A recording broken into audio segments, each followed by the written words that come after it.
Sa Lunes, February 10, ipapalabas na ang mga bagong programa sa morning block ng One News. Uumpisahan niya ng Morning Matters, hosted by Gretchen Ho, mula alas 8 hanggang alas 9 ng umaga.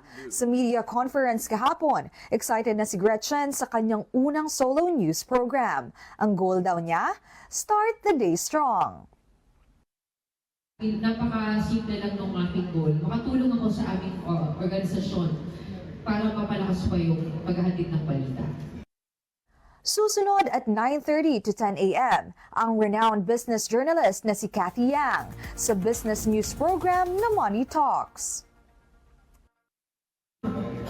It actually comes at a very critical time kasi nga, yung launch natin, February 10, it will start of the campaign period for national elective posts.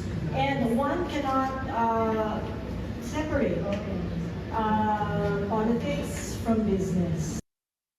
10 to 11 a.m. naman ang Castros na sina Angelo at Angela para sa News and Views. Na bukod sa pagpabalita, bibigyan ng konteksto ang relevant social issues sa bansa. Gusto lang namin na mabigyan ng konteksto din lahat ng balita. At at the end of the day, yung mga nanonood sa atin, mag-discern nila kung ano ba yung tama para sa kanila. We will present factual news, but also our opinions will come into play.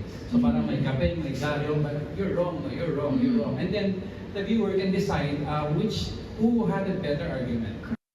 Mobile Journal, Amy Atienza po, hatid ang muka ng balita.